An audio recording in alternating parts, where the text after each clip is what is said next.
Hey, Zonky the Donkey here, once again with another video covering a more advanced looting guide courtesy of the Playerunknown Battlegrounds subreddit from the player ShatterNL. We're going to be going in depth over this map he created, which is an overlay of the current in-game map. If you like what you see and if you feel like you're learning stuff, please subscribe to my channel. And additionally, join the Discord that's in the description. We've got over 200 people in there constantly playing pickup games of Playerunknown's Battlegrounds.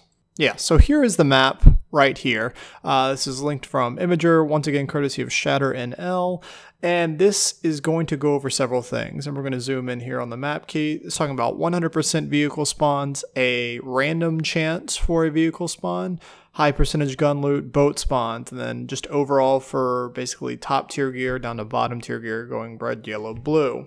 So there's a couple strategies you can employ whenever you're basically deciding when to jump into the zone. And there's basically number one is jump straight into the hot spots. And that's the red ones. You're going to get a high percentage chance of getting good gear, like the power plant, the military base, the east side of the military island, places like this. All these places where you got the red circle. The second option is to basically jump kind of out in the middle of nowhere and potentially find a car.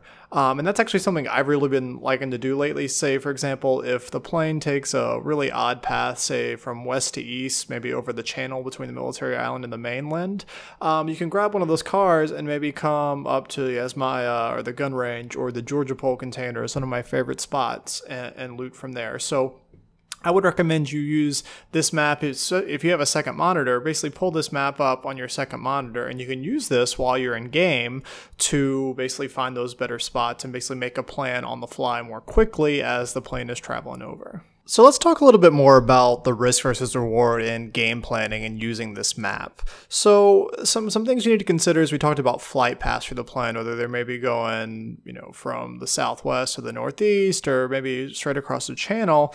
You need to make your decision based off of whether you're in a solo, duo, or in a four-man squad, and basically how capable you are of fighting essentially in the early stages. If you've got a bunch of MLG 360 no-scopers, yeah, maybe you can afford to jump straight over the military base when the plane is there and probably outplay people. But for the average Joe gamer, that's not the case. And so as you're making this decision, it certainly does matter because as a solo, you can afford to jump in pretty much anywhere and you'll probably find a gun. You don't need to worry about the super high concentrations as much as you do in a duo or squad, because in a squad, you need to fully equip 4 people to be as effective of a fighting force as possible. So that's why, in fact, one of my favorite things to do in a squad is to jump in maybe some of these no man land areas, especially right here between Bunker and Rosehawk. There's a couple of guaranteed car spawns here where usually no one else is going for those, and you can get a car and go to a place like Milta or Yasmaya. Same thing with the duo, you need to be able to equip a couple guys, and so it's a mixed bag of how willing you are to risk the game on going to a high impact area like school or Pachinki or any of these other places. Now, don't underestimate places like Gatka or some of the bigger clusters of low loot percentages. So, like all these little, small compounds or villages kind of scattered all over the map.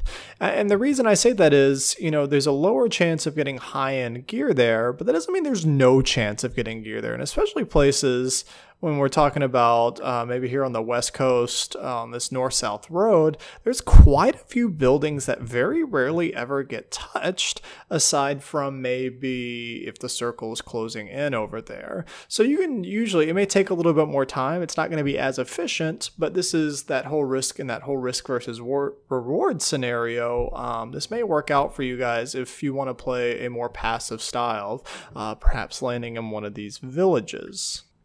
All right, now let's talk about one last thing, and that's boats. And you notice there's some boat spawn percentage chances. I believe there are some hard spawns, but it's not labeled on this map.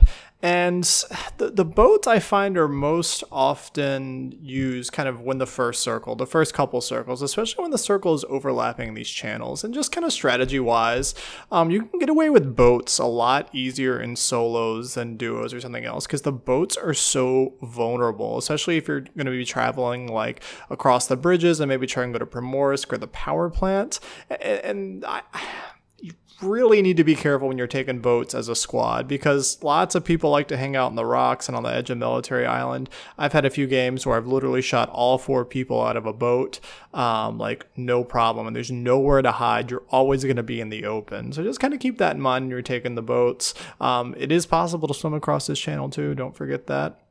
Now, practice using this map in your game, guys. Open it up on a second monitor, study it. Use it to help improve your early gameplay, because that's often, if you get a bad start, it's hard to play catch up later, especially if you don't get a rifle right away. Some other things to keep in mind about, with growth of the channel and all that, we're at 1,600 subs as of the day I'm releasing this video. I have started a Twitch stream. I'm sorting out some of the technical stuff. You can follow me on that, twitch.tv/ZonkeyTheDonkey, spelled exactly the same as my channel name. Follow me on Twitter as well.